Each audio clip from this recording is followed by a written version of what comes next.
Ogilvie, better known as Miss Shirley, Mama Shirley, Sister Shirley, was born on October 20, 1944, which means she has lived up to 79. That's a lot of years. During those times, she was married to Ezekiel Ogilvie, where they shared 3 of her 6 children. Miss Shirley have had 21 grandchildren, 23 great-grandchildren, and 1 great-great-grandchild.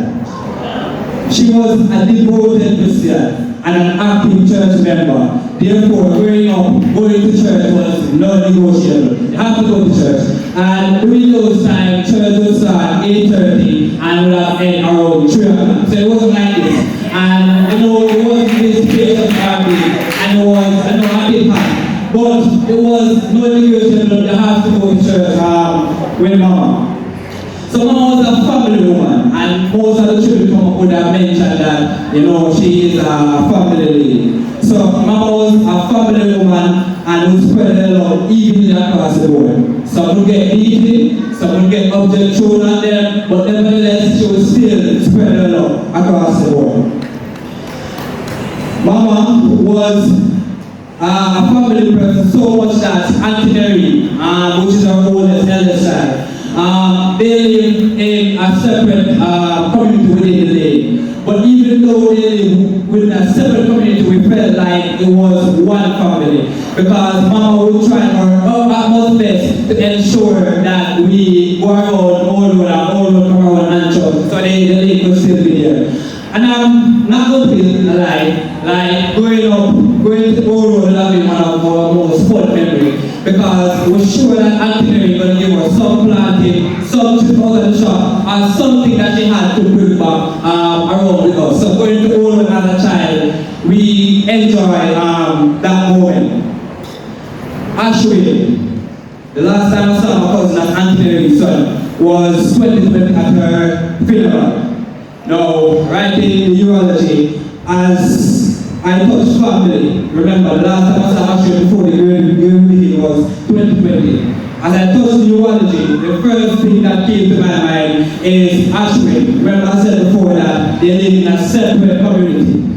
But Ashley was almost like a family, like a brother to us. He and Tammy would have been in Antioch every single day. And in the evening, my mother like, boy, you're not going to your mother. So going outside, I saw Ashwin crying. And I said, Ashwin, everything good.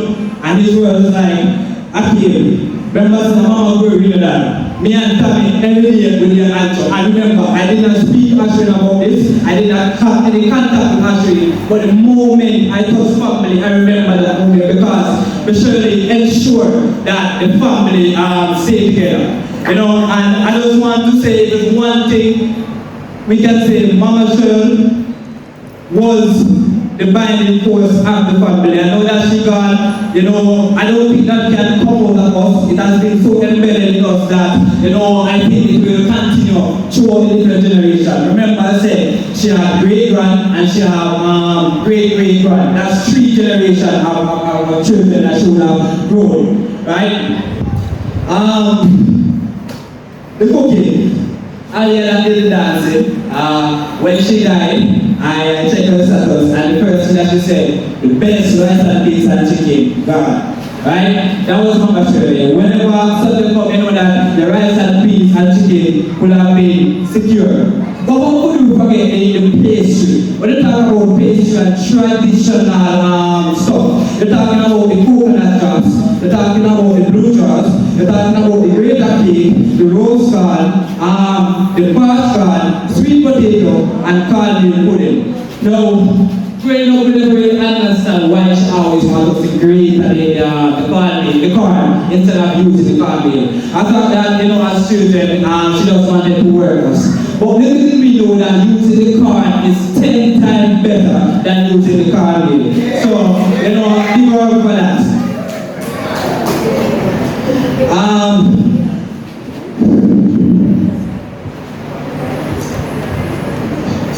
Okay, yeah, so I mentioned the parched corn.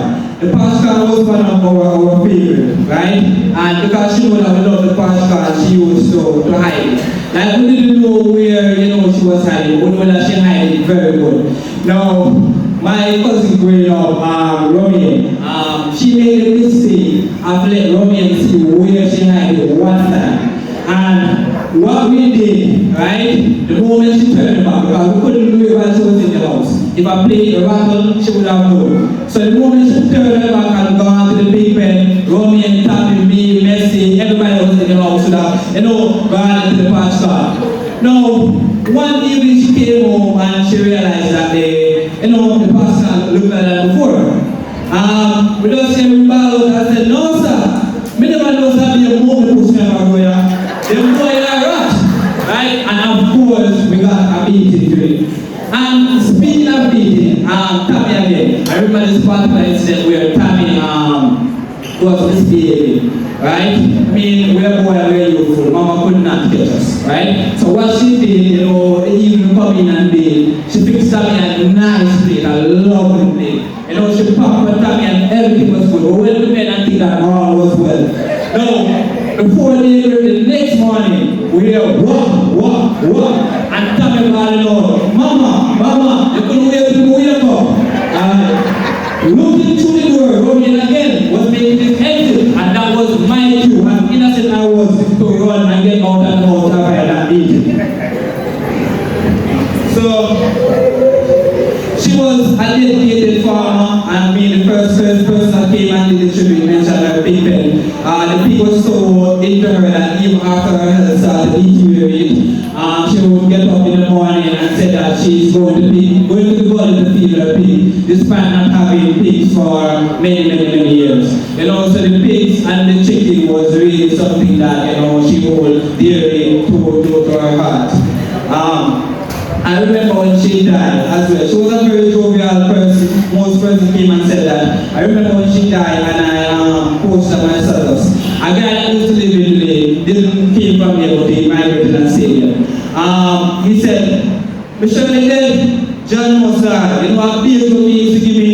And that just goes to show how jovial and how impactful she had, and she had that spirit where it was contagious that we cannot cannot forget her, sorry. Even though she tells jokes, she never tells a lie. Her method of delivery and word tries to leave you helpless from laughing, but she was always very serious. Now, River was something that we had to do. She bathed at the river, she washed clothes at the river, and she do everything at the river. Now, I don't know how many persons know that water or answer. So we have three different segments. We have the riverhead, we have the long water, and we have a place we call Hole. Now, Hole is the least favorite for any child The water was about maybe a foot at most, and then it disappeared into a hole and go underneath the ground. So, whenever I was summertime and everybody going to long water, because that's where you go and dive and swim, and do childish stuff. But surely, once it is full, you will not pass through, right? So you stop there, you will bathe there, and you are, of course, turn around and head back to answer. Most persons didn't like it, but that was her thing. She said that she was protecting us. For the bigger ones, for example, my brother, the video was playing, I heard he say that Mama taught him how to swim. And how she taught us to swim was unorthodox, right? She would throw you out of the water, and you have to find a way out. And you hear that joy. There was either swim or die, and we chose swimming. So we learned how to swim from there. When it comes down to the latter parts, her health started to deteriorate. I remember Sean and Demoy came to the house for the first time and saw her in that state. And they went down to my mother and they cried hysterically, right? They didn't use her being in that state, but they just say that they was someone twice a child, right? So she was just transitioning into that state, even though we're not used to it. And even though she was going through that state, she still had her face in mouth and her jovialness. There were moments when I would wake up by the house and I would hear her telling Gally that she don't want Gally to be there and she don't want nobody to watch her because she can't help herself. Right?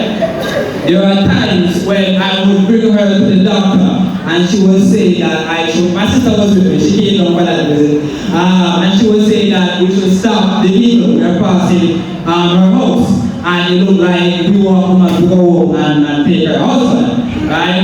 I then turned to her and said, alright mama, even though we didn't reach us, I said, alright mama, I'm going to turn back and I'm going to speak, not speak, but I just wanted to be comfortable with the disaster. Her next comment was like, the blasted bullets and that she was left, right and center. And when we reached up in our bag of Saline, now Saline assumed that she's starting to the spine, right? But even though she was going through that state and she would have lost her memories and whatever, her jovialness was still there, her spirit of joy was still there.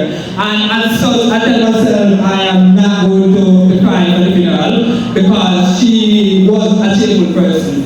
And as I said, I just have to point out to did this stuff for me before I did the tribute because my grandmother was very enjoyable to be around, right? And I am, as I said, I'm not going to cry. There's a video, I'm not sorry that it's not showing, I saw the video, right? But one of the last encounter I had with her was she dancing. I think we had a birthday, I was playing music for her. And she was in her living room and she was dancing. I am not a dancer, but I am just going to try and recreate what she was doing, even though I don't have the music. So if you actually know her in church, once the music starts to play and she's enjoying herself, and she did this, and then she start over and then she, right? And then she said, and then she was like, you're looking for one, the one she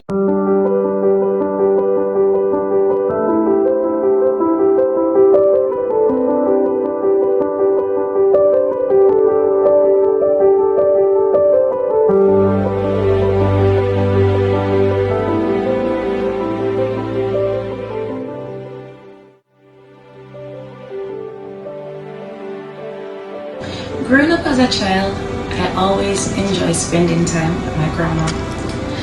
My best memory with my grandma is sleeping over and waking up. She would make the food for the pig.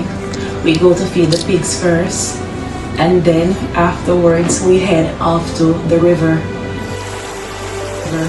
the Longy River, or Hole, where she would wash some clothes while we go swimming and catch crayfish and crabs with my cousins.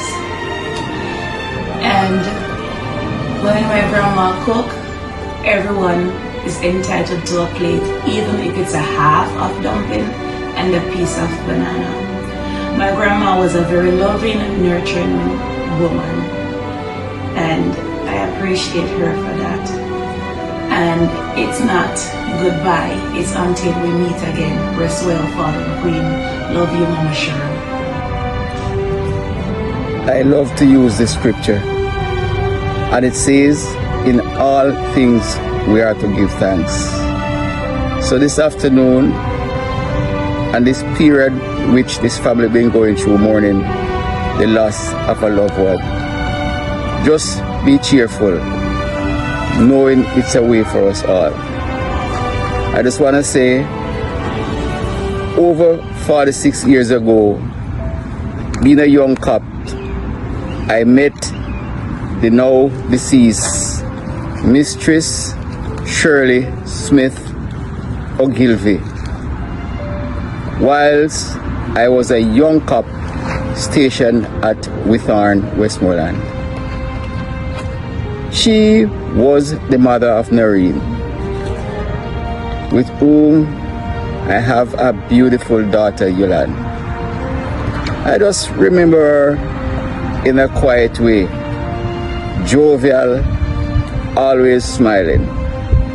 She have never said anything to me to make me offended, and I trust I had not done to her. My grandma, Miss Shirley, taught me a lot of things. She teach me to pray. She teach me how to swim. She teach me how to stand up for myself. Say what upon my mind. Say it respectfully. She teach me about sharing and caring for others, even if the man of family. She showed me a lot of things where you can't even explain, can't name them all right now. But my grandma, Miss Shirley, thank you for everything. Thank you for everything you teach me, everything that was taught. Love you. Oh, my grandmother, Miss Shirley, child, she was a whole vibe. But anyway, what I remember about my grandma was we're going to the river,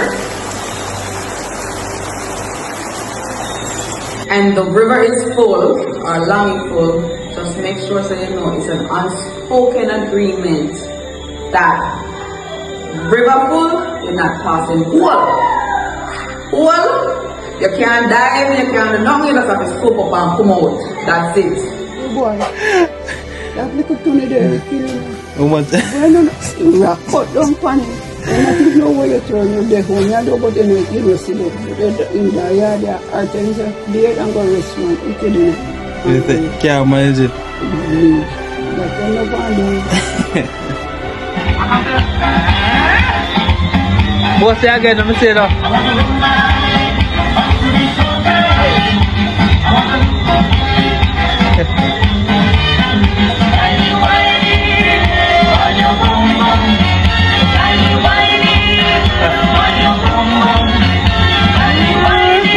Alright, Mama Shirley.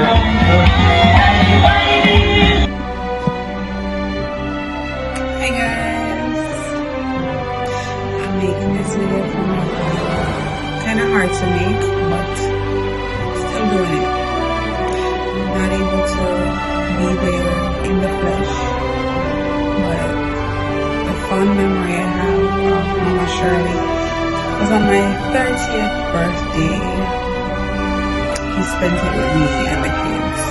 Just us four. Me, Mama, Milan, and Kendra. You know, everybody always excited like, oh, my 30th birthday, me I go, yeah, me I go do this, me I go shell down. Nah, that was not the case. God had other plans. It was just me and Mama. She walked, come out the evening and she's like, oh, your birthday, Tony. What you have to do? I said, I bought me buy one cake. But she said, go and go put on one frock. I come. I mean, you cut the cake, girl. I can't forget. I have so many memories of Mama